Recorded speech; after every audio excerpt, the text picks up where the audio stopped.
Iniciamos agora a videoaula da unidade 3, 4, Desenvolvimento Psicológico e Comportamento Social. Vimos na aula passada a relação entre aprendizagem e desenvolvimento. Observamos duas concepções, estudamos duas concepções de desenvolvimento e aprendizagem, de Piaget e de Vygotsky. Bem, continuando ainda naquela linha, nós podemos nos perguntar o significado de desenvolvimento no dicionário. Ele relata o seguinte, que desenvolvimento é a passagem de um estágio inferior para um estágio superior. Portanto, falar em desenvolvimento psicológico é relacionar esse desenvolvimento a fases. Teorias do desenvolvimento. Nós vamos ver 3 teorias. Teoria do desenvolvimento humano de Piaget, a teoria do desenvolvimento humano de Wahl e a teoria do desenvolvimento psicossexual de Freud. Vamos começar com a teoria do desenvolvimento humano de Piaget. Bem, Piaget chamou sua teoria de epistemologia genética. É uma teoria do desenvolvimento mental, ou seja, ele vai olhar o campo do pensamento, da linguagem e da afetividade, e não da aprendizagem. Piaget ele postulou essa teoria a partir dos estudos com crianças, em especial do acompanhamento e observação sistemática dos seus filhos, do comportamento dos seus filhos. E a partir daí ele elaborou uma teoria que revolucionou a compreensão do desenvolvimento intelectual. Piaget, para ele, o elemento mais importante é o funcionamento inteligente, que vai possibilitar o crescimento do pensamento abstrato. E aí, Piaget vai pensar em um processo que vai envolver na organização cognitiva a adaptação. Processo que ele chamou de adaptação, que é o que? A capacidade de ajustar-se ao ambiente e interagir com ele. Ou seja, a criança assimila, ocorre a adaptação, que é a capacidade de ajustar-se ao ambiente e interagir com ele, e depois a acomodação, que é o ajuste do sistema de conhecimento do indivíduo às realidades do ambiente. E ele chama esse processo de assimilação, adaptação e acomodação de esquema. Portanto, o esquema pode ser definido como uma estrutura cognitiva específica dotada de um padrão comportamental. E ele dividiu esse estágio de desenvolvimento cognitivo em 4 estágios. Sensório motor, que vai do 0 aos 2 anos, estágio do pensamento pré-operacional de 2 a 6 anos, estágio das operações concretas de 7 a 11 anos, estágio das operações formais de 12 anos. Lembrando, Piaget elaborou uma teoria do desenvolvimento mental e não da aprendizagem. E aí nós vamos ver o que nós chamamos de provas piagetianas, onde ele vai fazer com que nós percebamos como que a criança, dependendo do estágio onde ela está, ela tem a ideia, a percepção do que é conservação numérica, de volume, de quantidade de áreas, de tamanho, de comprimento. Eu sugiro a vocês que vejam esses 3 vídeos, conservação numérica, conservação de volume, conservação de área, para uma maior compreensão da teoria de Piaget. Agora veremos a teoria do desenvolvimento humano de Wahl. Bem, Wahl já colocou o desenvolvimento cognitivo ocorrendo por uma sucessão de estágios através de um processo assistemático e contínuo, em que a criança oscilaria entre a afetividade e a inteligência. Segundo Wahl, a criança e o adulto formam uma unidade indissolúvel. Isso porque o desenvolvimento da criança se dá em direção à vida adulta. Então, é preciso ver a pessoa em uma perspectiva que contempla o passado, o presente e o futuro. Wahl tem uma visão do ser humano mais completa, abrangendo os aspectos cognitivos, afetivos, sócio-históricos da constituição do indivíduo. E ele foi o primeiro educador a inserir o corpo no processo de aprendizagem. E Wahl colocou campos funcionais. Sua teoria tem campos funcionais que ele colocou como 4.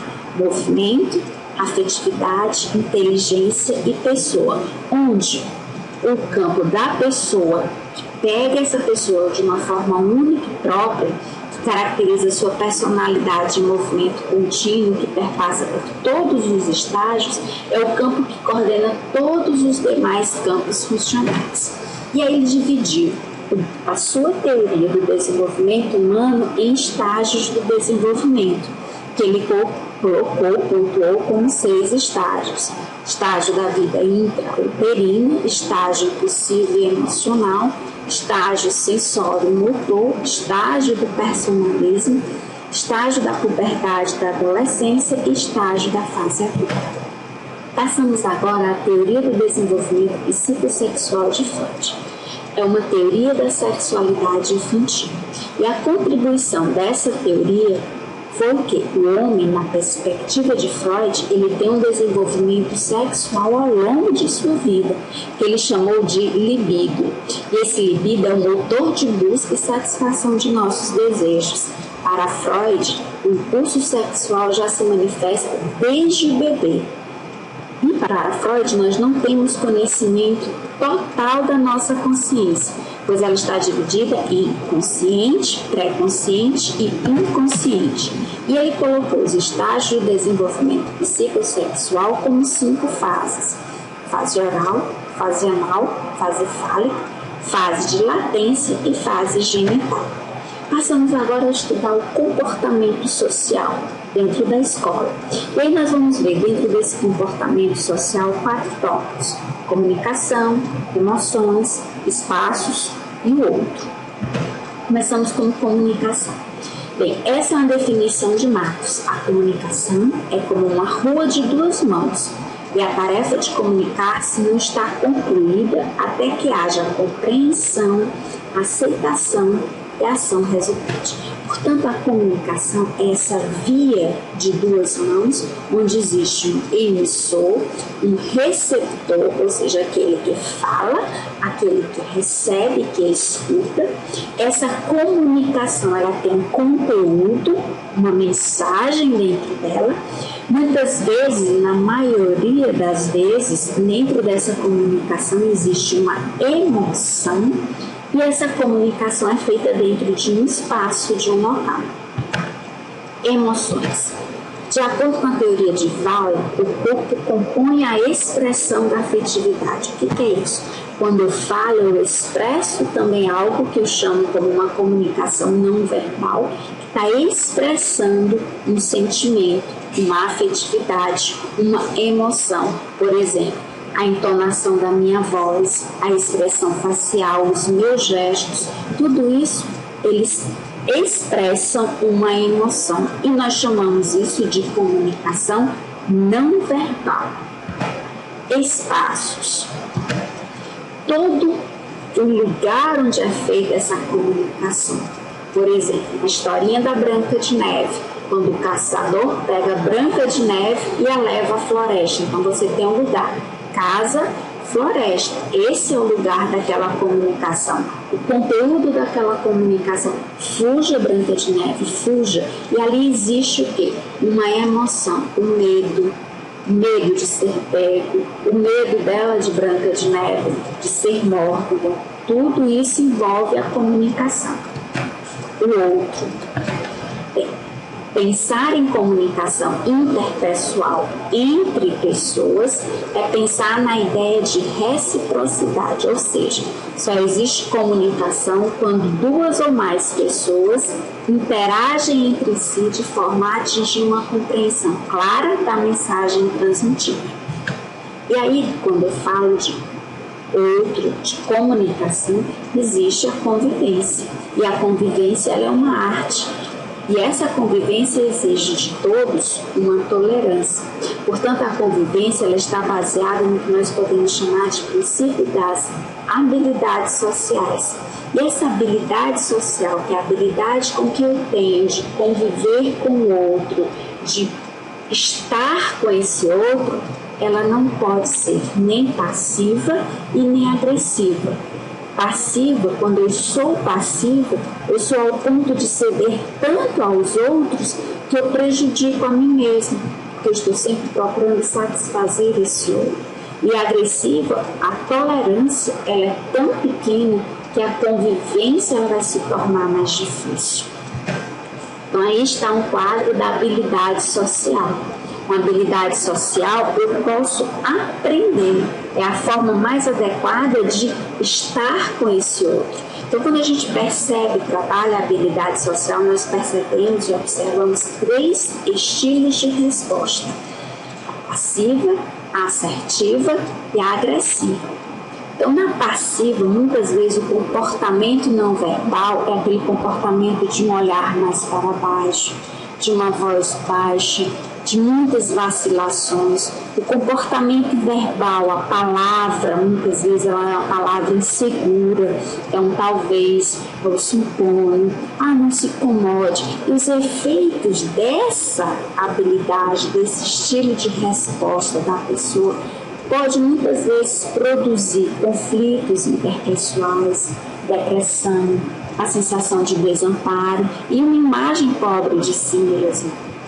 Já um estilo de resposta que vai para o oposto disso é o que nós chamamos de agressivo, onde o comportamento não verbal ele é muitas vezes de enfrentamento, é aquele olhar mais fixo, é aquela voz mais alta, uma fala fluente, rápida, gestos de ameaça. Então são comportamentos não verbais de um estilo de resposta, de uma habilidade social mais agressiva. E o comportamento verbal muitas vezes é de ameaça. Se não fizer isso, e o efeito desse comportamento, dessa habilidade social mais agressiva é conflitos interpessoais também, mas também culpa, frustração e uma imagem pobre de si mesmo. O ritmo. O ritmo é algo muito importante da gente observar. Quando nós trabalhamos com habilidades sociais, a habilidade pode ser trabalhada e seguir no ritmo mais assertivo, eu tenho que perceber que cada pessoa tem o seu ritmo. Então, geralmente, temos reações diferentes diante de situações inesperadas, porque cada um tem uma forma de lidar com essas situações. Cada um tem as suas próprias limitações. Precisa também reconhecer a limitação desse outro, porque cada pessoa tem o seu ritmo. Sugiro a vocês que vocês vejam o filme O Ritmo. Grupo. Bem, comunicação, todos nós nos comunicamos, a comunicação entre 2 ou mais pessoas, e isso quer dizer grupo. Grupo por quê? Porque todos nós vivemos em grupos. Ninguém vive sozinho. Então, que seja o conceito de grupo? Grupo consiste em 2 ou mais pessoas que são psicologicamente conscientes umas das outras e que interagem para atingir uma meta comum. Existem vários tipos de grupos. Grupos podem ser classificados em categorias distintas. Colocamos aí alguns para vocês conhecerem. Existem os grupos primários e secundários. Grupos primários, a família, os amigos mais íntimos. Secundários, os colegas de sala de aula que você tem um contato, mas não é tão íntimo como a sua família.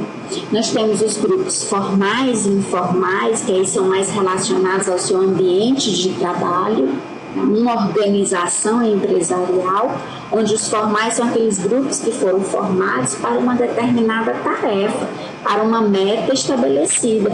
Terminou aquela meta, aquele objetivo, aquele grupo ele se desfaz. E os informais são aqueles grupos dentro das empresas e das organizações que surgiram com o passar do tempo, através da interação dos seus membros e que foram permanecendo juntos nessa interação. Existem os grupos homogêneos e heterogêneos, existem os grupos interativos e nominais. Interativos é aqueles colegas, por exemplo, de sala de aula que têm um contato frequente e constante. Os nominais são, por exemplo, um curso à distância, onde o contato é indireto, o contato seu com o seu tutor à distância é um contato indireto, não existe contato presencial. Então, esse é um tipo de grupo nominal. E existem os grupos permanentes e temporários. Permanentes são aqueles grupos onde se espera a continuidade dele ao longo da vida. Por exemplo, a sua família. Então, a sua família ele é um grupo primário e é um grupo permanente.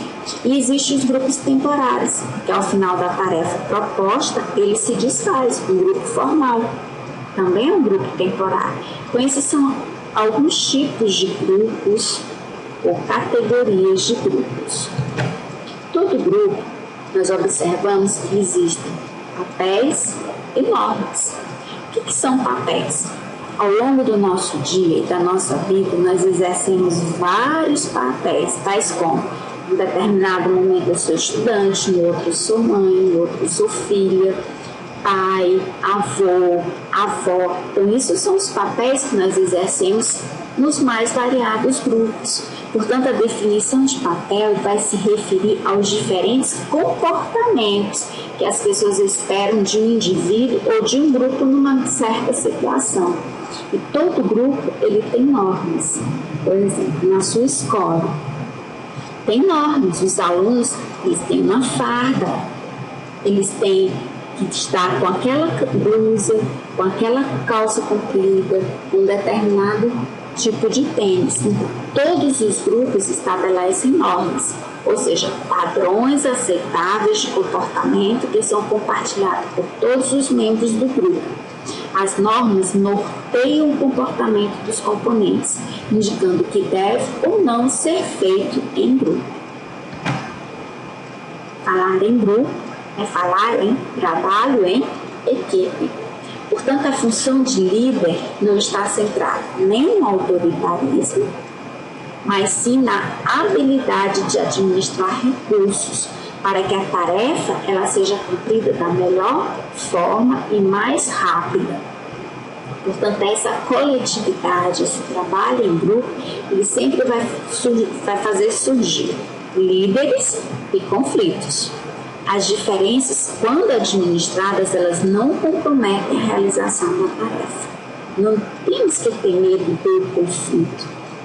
A nossa forma de administrar, ou seja, de trabalhar essa habilidade, de buscar uma habilidade social mais assertiva, ela vai me deixar mais à vontade para administrar essas diferenças. Um outro filme que eu sugiro que vocês vejam é o filme Trabalho em Equipe, para que vocês percebam essa noção.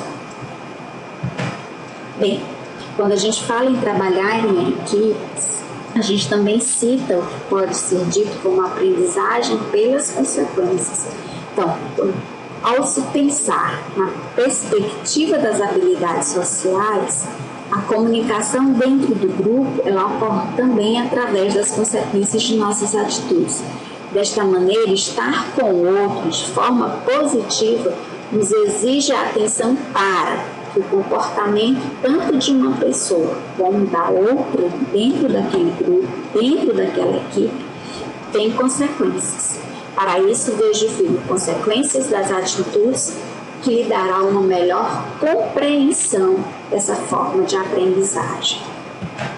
Bem, chegamos ao fim de nossas aulas. Foi muito proveitoso estar esse período com vocês.